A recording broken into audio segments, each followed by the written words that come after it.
Hace poco más de una semana el huracán Ágata dejó serias afectaciones en el estado de Oaxaca, mientras que las lluvias torrenciales ya están azotando algunas ciudades del sur del país, del centro y también de occidente. Pero en contraste, Sonora, Chihuahua, Coahuila, podríamos citar también el caso de Nuevo León, padecen los graves estragos de la sequía, este cambio climático que, bueno, sin duda está pegando fortísimo. En este contexto, las autoridades han reaccionado a las contingencias que se están presentando. ¿Qué pasa con el gobierno federal y con los estados? ¿Cuentan con los recursos suficientes para hacerle frente a esta crisis, a estos daños que se generan por el cambio climático? Es la pregunta que ponemos sobre la mesa. Y saludo con gusto a nuestro director editorial, Raúl Frías Lucio, y a Víctor Hugo Hernández. Señores, ¿qué opinan?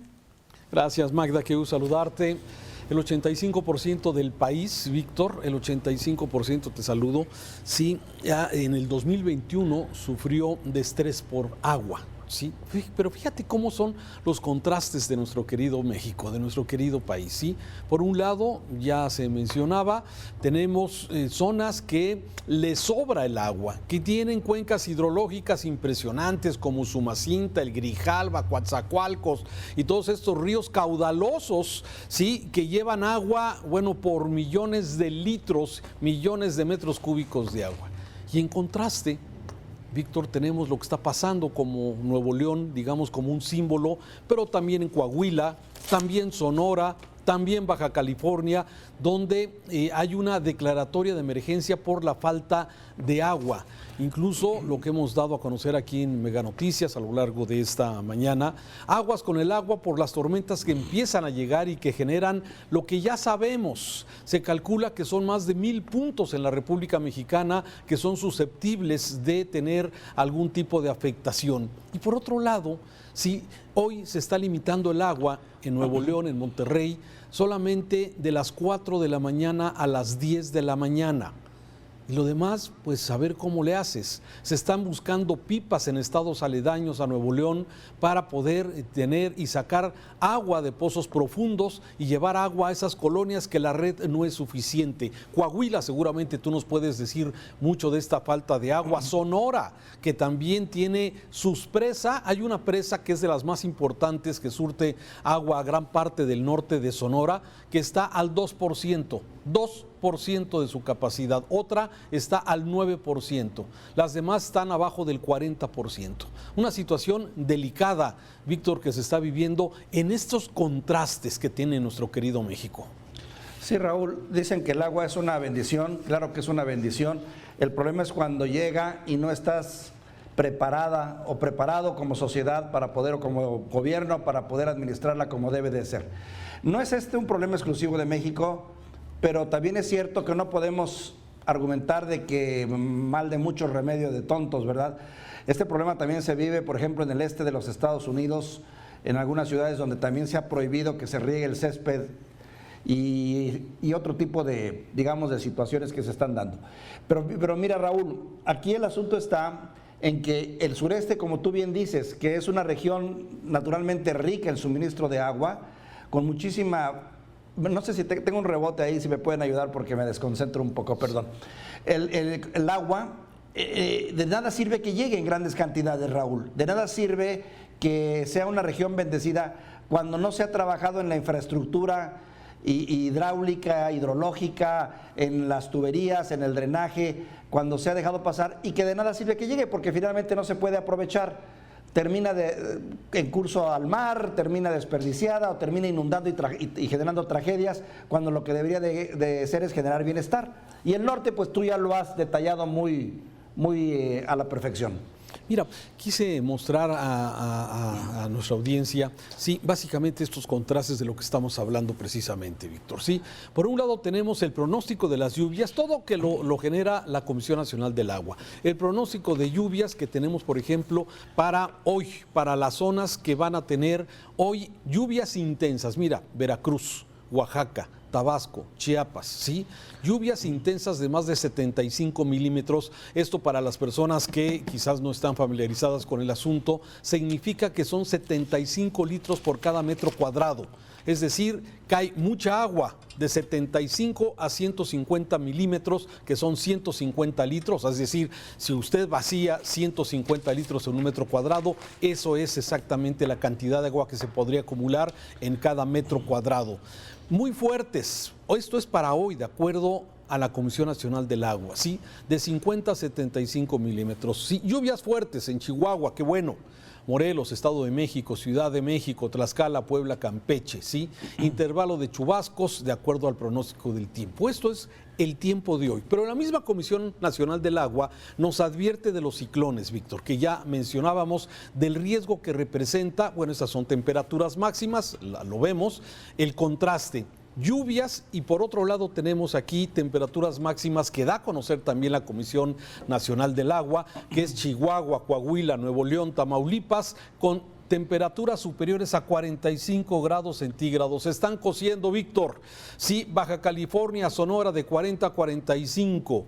Hoy también de 35 a 40, el resto de los estados, y digamos con una mejor temperatura de 30 a 35, Querétaro, Guanajuato, Aguascalientes. Me parece que estos dos infográficos que nos muestra la Comisión Nacional del Agua nos hablan claramente, Víctor, de este contraste de nuestro país. Sí, por un lado, mucha agua en algunas entidades y por otro lado, temperaturas altas como estamos viendo. Raúl, situaciones que de algún modo, mira, entiendo que se pueden decir que son cuestión de la naturaleza, pero la conclusión final es que todo esto, todo este desastre que estamos viendo y toda esta presión que hoy estamos viviendo hoy en día, no es más que resultado de la acción del hombre, de nosotros como humanidad, pero también cada país con sus propias políticas públicas, lo que ha hecho bien y lo que ha hecho mal, ¿no?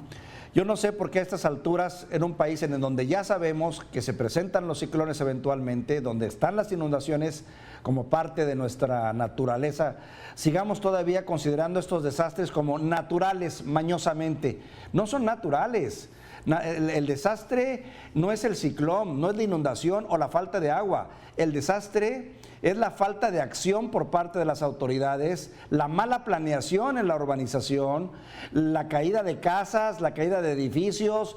Ese es el desastre real. La naturaleza es la naturaleza. No se le puede calificar de que es un desastre natural, no. Es la ineficiencia y la ineptitud en los diferentes niveles para poder enfrentar un tema que yo lo englobaría en una sola palabra: mal manejo del recurso hídrico, que es el agua en este país. Sí, y déjame sumarle al tema del cambio climático, ¿sí? Se calcula que de 1985 al 2020 han aumentado 2 grados la temperatura en México y en el mundo, sí, pero en México estamos hablando de estos 2 grados de temperatura más, sí, gracias a lo que tú bien comentas, que es precisamente el cambio climático es por la intervención del hombre, por estar quemando tanto combustible fósil, tanto petróleo y bueno, todo lo que seguimos haciendo y que poco a poco, bueno, se trata de concientizarse, pero que poco se avanza en este tema. Se calcula que en los últimos 20 años, Víctor, han muerto más de 10,000 personas en México a consecuencia de estas tragedias que se llama de la naturaleza, los ciclones, por ejemplo.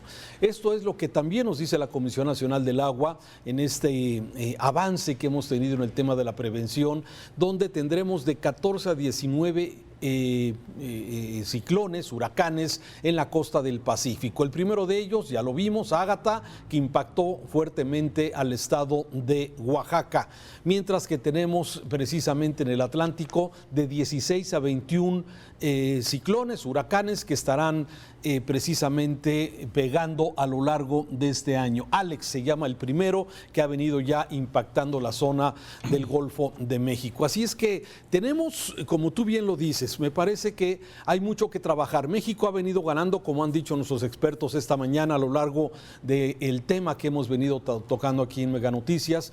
Se ha avanzado mucho en el tema de la protección, sin embargo, como bien lo dices, no es suficiente. Y ahora, con la desaparición de este Fondo de Desastres Naturales, el FONDEM, y que el gobierno federal, bueno, asume y toma esta responsabilidad, ojalá los recursos que se necesitan lleguen con oportunidad a cada una de las zonas que serán afectadas en este momento por huracanes, por ciclones que van a llegar y van a afectar, pero también el otro lado, la sequía, que requiere inversiones importantes para llevar agua de más lejos hacia puntos de necesidad, zonas urbanas. Mira, este mapa me parece muy importante. Este es el monitor de sequía de México.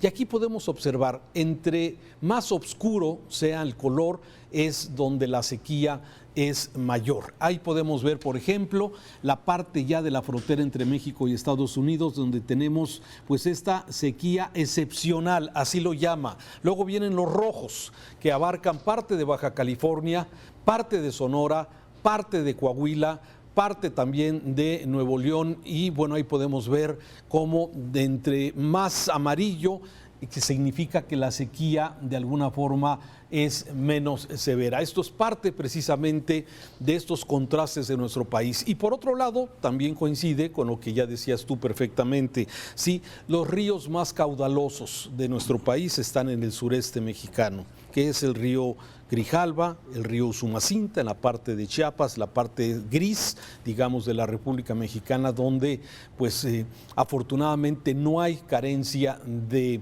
agua, pero también son zonas muy afectadas con ciclones y huracanes. Los contrastes de México, Víctor. Los contrastes, Raúl, e insisto, mira, en el sureste, como bien dices, hay ríos y hay mucha agua, pero también hay ciudades que están viviendo problemas de suministro de agua. ¿Por qué? Porque no han logrado corregir sus problemas hidráulicos, sus sistemas municipales de agua no se dan abasto, están saturados, están quebrados, están derruidos, y eso pues, ¿de qué sirve tener el agua? Como bien dice el dicho, ¿no? Dios te da el agua, pero no la entuba.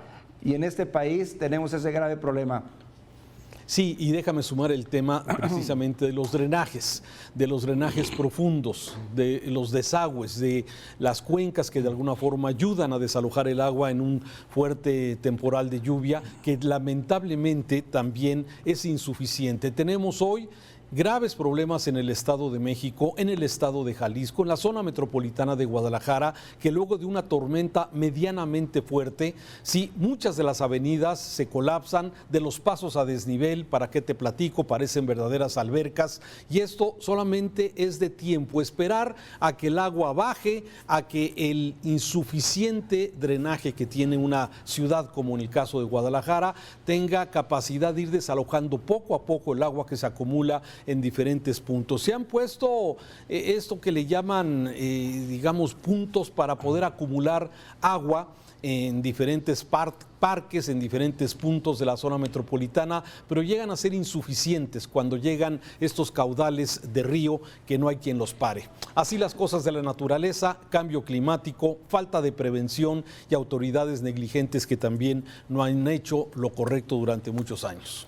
Y siempre es la historia, Raúl, cada año se repite. Mira, hoy estamos hablando de Oaxaca, pero hay que recordar las inundaciones que sufrió Tula a principios de septiembre, ¿no? ¿Te recuerdas? Y que desplazaron a más de 10,000 personas y hubo más de 17 muertos.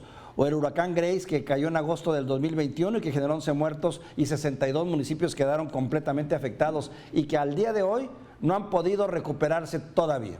Sí, y que, por ejemplo, en el caso de Tula, sí, tampoco ha quedado claro exactamente esa responsabilidad que se aventaron entre el gobierno del Estado, las autoridades federales y las autoridades municipales. Una tragedia que pudo haberse evitado, porque al parecer la negligencia fue lo que prevaleció en esta situación que provocó lamentablemente la muerte de algunos mexicanos, incluso gente que estaba hospitalizada allí en la clínica del Seguro Social. Sí. Lamentable. El México que tenemos, Raúl. Gracias, Víctor. Te mando un saludo. Un saludo, buenas tardes.